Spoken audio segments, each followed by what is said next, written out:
friendo, Steve here. Welcome back to the channel. So as of late, there's been an interesting war of words between Tony Khan, the owner of AEW, and Eric Bischoff, the former executive vice president over at WCW, over some comments that Tony Khan made about wanting to avoid the mistakes of AEW's past.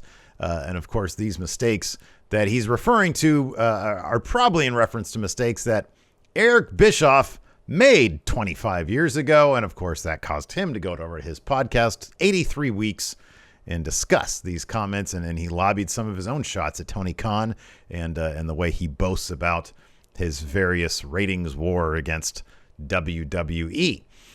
So that got me thinking. And on top of that, got one of you friendos thinking. That's right. The good friendo Assemble asked this on the QA thread, on the Ask WrestleJuice QA thread. What are the mistakes that Tony Khan can avoid that WCW made back in the day? I thought that made for an interesting video all to itself.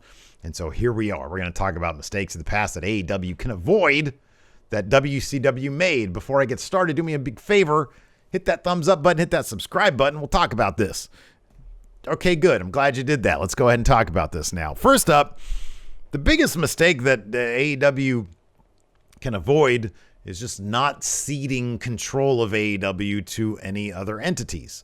If you guys remember, Ted Turner was the guy who owned WCW back in the day, and then as soon as he agreed to merge his company as AOL Time Warner, it was out of his hands.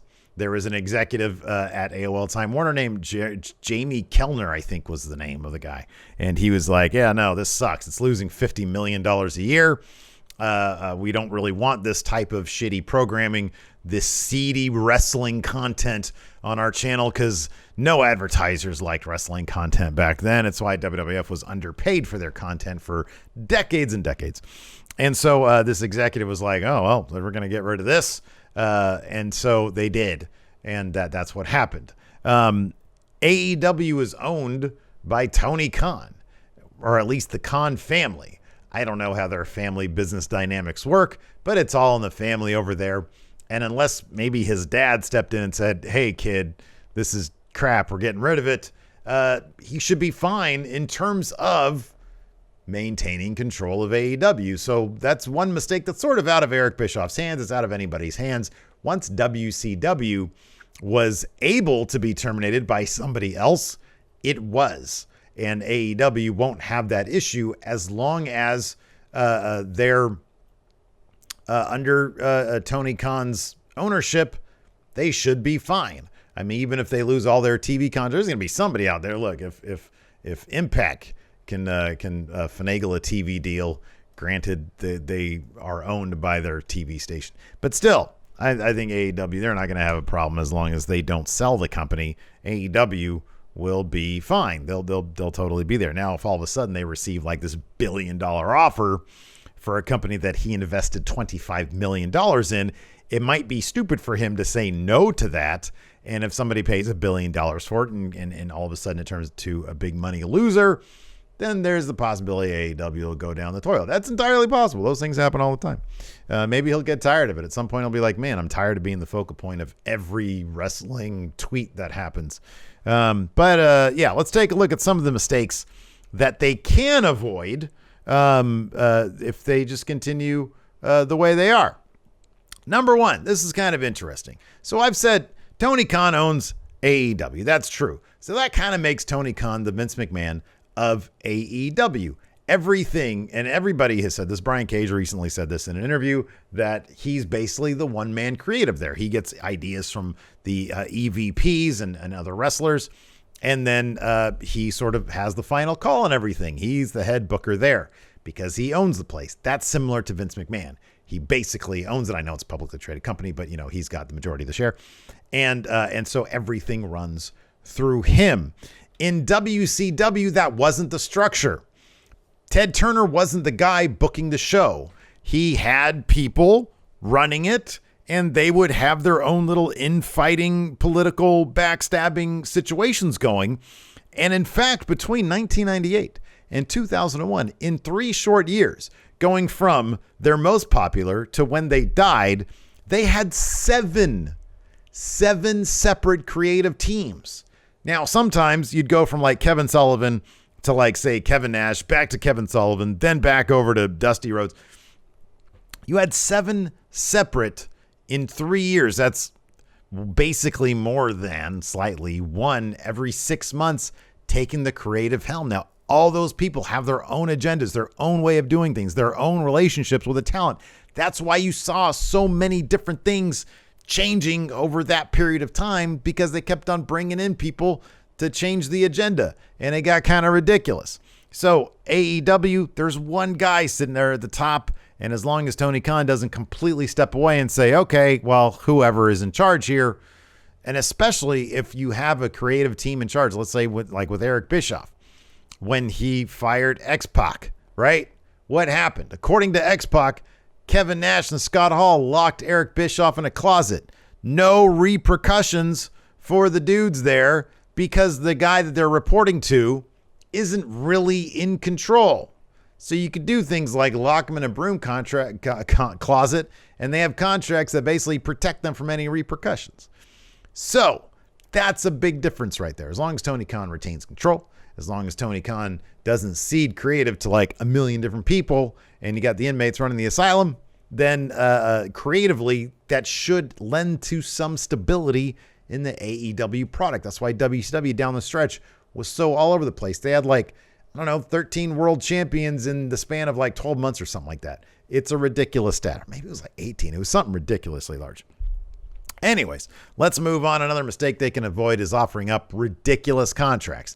I'm not necessarily talking about the amount of money that was spent, although there was a lot of money being spent at WCW on those contracts. Have you ever heard of the favored nations clause? It basically means if somebody gets signed, let's say when they signed Kevin Nash, he would have a favored nations clause. That meant if they ever brought in anybody else and signed them for a larger amount than Kevin Nash's deal would then automatically get bumped up to what that guy was making. So, I mean, that money is one thing, but if you ever take a look, and I'm actually planning on doing a video on this, I think next week. If you ever take a look at Hulk Hogan's 1998 contract, it might be the most ridiculous contract in the history of pro wrestling. Why? Because if you just even take the money out of it, he was getting paid a ridiculous amount of money. It gave him creative control on the outcome of all of his matches. Hogan was the man there with the title, and it gave him creative control basically over their world title scene. That is kind of ridiculous. And it leads to my next point. Not utilizing the older guys to get the younger guys over. WCW had, of course, Hogan, Randy Savage, a lot of other people that they never really used to put over the younger talent. If you look at who they had in their younger ranks, they had, of course, Raven, Chris Benoit, Eddie Guerrero, Rey Mysterio, Chris Jericho. Those 5 right there, in my opinion, is a deeper mid card than WWF ever had during the Attitude Era. I firmly believe that, because all those guys are former WWF World Champions.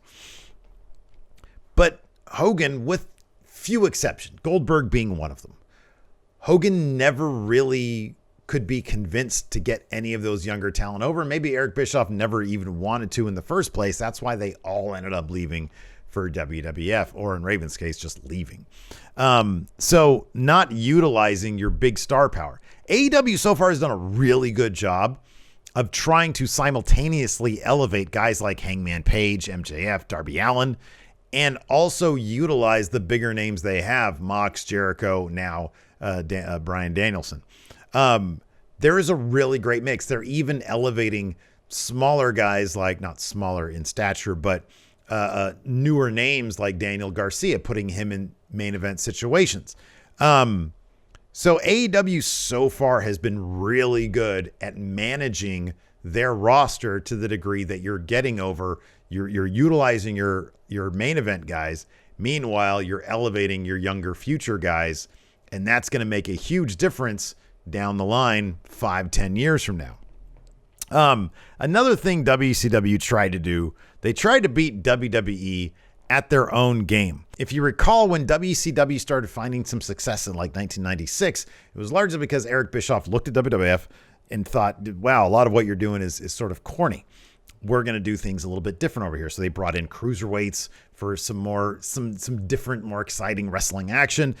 When he brought in people from WWF, like, for example, the Outsiders, when he brought over Kevin Nash, he didn't say, oh, this guy, he was diesel in WWF. Let me call him, I don't know, Truckman or Gas Powered or something like that. No, he called him Kevin Nash. He thought that grounding the gimmicks a little bit and not giving them cheesy vocational gimmicks might make them more relatable to the modern audience. Once WWF started finding their own success, once they pivoted towards the Attitude Era, WCW went away from what they did good, and they started trying to emulate WWF. And so they got a little bit more salacious. They had like bra and panty matches. They brought in their own hardcore title, which ended up being a complete joke. They started getting away from what made them WCW, and that's when you saw a sharper decline. If AEW doesn't try to emulate what WWE does, which at this point is more just scale. WWE, their strong suit right now is being able to throw money into their production, into having big spectacle shows like WrestleMania. And so as long as AEW sticks to what they do best, then they shouldn't have a problem maintaining and keeping their audience around and hopefully building that audience. Missed opportunities. Let's talk about that a little bit. So when WCW brought Bret Hart in 1997 after the Montreal screw job, there was a huge missed opportunity for Bret Hart to come in and make a big impact. And instead they just had him be like the enforcer of Hogan versus Sting, and Bret Hart just seemed like he didn't want to be there. And Eric Bischoff has said as such. He said when Bret Hart came in, he was a shell of the man that he was before, because he was so dejected by the Survivor Series Montreal Screwjob thing. Well, that's got to be a little bit on Eric Bischoff. You have to learn how to work with the dude and make sure that you're getting the most out of him. Like the next day, why they didn't announce, hey, we've got WWF's real champion, and then bring him in and do something like that. I don't know. But the way they did it completely shit the bed. You could say the same thing for Goldberg. Once Goldberg beat Hulk Hogan and got the world title, it was a complete missed opportunity to continue to build him up, and instead he just sort of petered out. AEW needs to learn from that and take advantage of every opportunity they have. Some think these days, I've seen criticism that they have squandered the potential of CM Punk when he came into the company. It was a massive event, and he has been sort of opening up rampages and dynamites these days. I actually disagree with that, because I feel like there's a better story being told right now with CM Punk that's going to play out in the long term to a much better degree than him just being hot-shotted up to the title scene. I think they have a plan for him. I think CM Punk has this plan in place. It has more to do with him being more relatable by, hey, he's 43 years old. He has to learn how to compete with people in the lower card before he can make his way up to the main event scene. I think it's a compelling story that's going to land him in a really strong babyface role like a year from now. So I do think that AEW needs to, and granted, everything, hindsight is 2020. I'm sure Eric Bischoff did the best with what he had at the time. And it's easier to look back on things and say, oh, that was a mistake. This was a mistake. And so that's why it's healthy for Tony Khan to look back at WCW and what they did wrong and be able to learn from it and not repeat those same mistakes. Another thing they can do is not bring in Jay Leno. I don't know why. I mean, I know why they thought that was a good idea, because the Tonight Show was a heavily viewed show at the time, but you had Jay Leno in a ring with Hulk Hogan, and Jay Leno was sort of holding his own against like the most powered up dude in pro wrestling ever. And that was just a bad mistake. I don't know why they ever thought that was a good idea. And I hope AEW does not approach Jay Leno, because nobody ever wanted to see that. I really doubt they will. Anyways, that's going to do it. Let me know what you guys think in the comments below. What other mistakes of WCW's past do you think AEW can avoid? And what mistakes are they making right now that they shouldn't be? Let me know in the comments below. Thanks everybody for watching. I appreciate it. Tomorrow I'll be back with that AMA video. Ask WrestleJuice. Till next time, we'll talk to you later.